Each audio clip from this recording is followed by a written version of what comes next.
कहाँ रह गई ये चंदा? अब तक तो इसे आ जाना चाहिए था।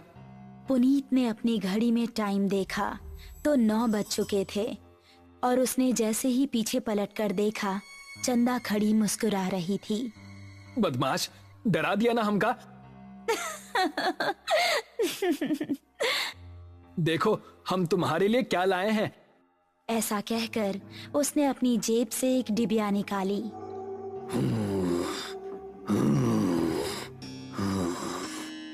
तभी उन दोनों को किसी के सांस लेने की भयानक आवाज सुनाई दी।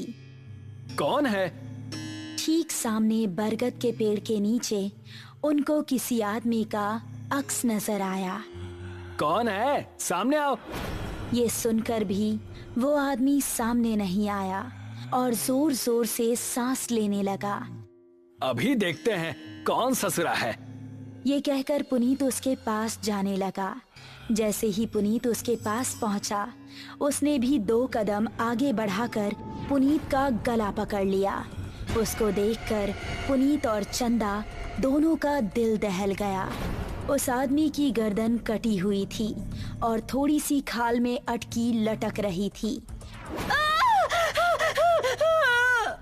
चंदा चिल्लाई और गांव की तरफ ऐसी भागी कि उसने पलटकर नहीं देखा। गांव पहुंची तो उस टाइम पुनीत के पिता घर के बाहर थे। अरे चंदा बिटिया, इतनी डरी हुई काहे लग रही हो? वो पुनीत।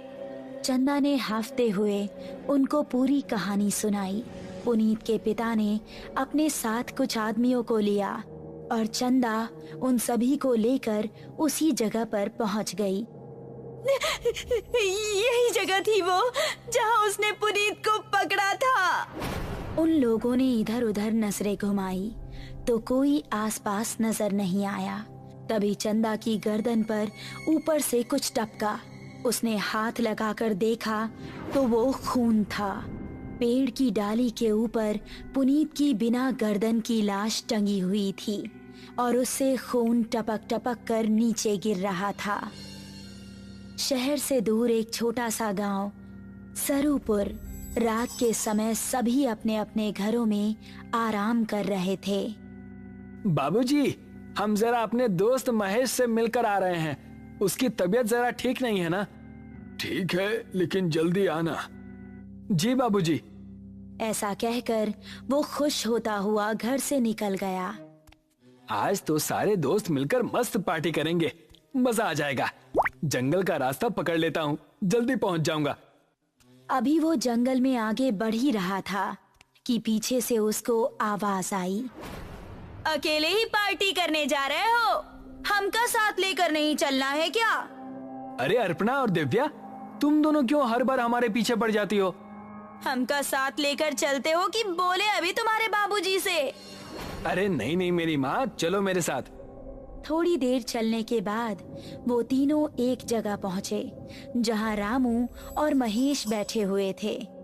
अबे ये क्या, तू फिर से लड़कियों को साथ ले आया? क्या करता है यार, हर बार की तरह इस बार भी धमकाने लगी थी दोनों। अब क्या करें, हम दोनों को भी अब पार्टी की आदत पड़ गई है। चलो थोड़ी सी शराब पी ली जाए। उसने पास ही रखी बोतल खोली और गिलासों में शराब पलटने लगा।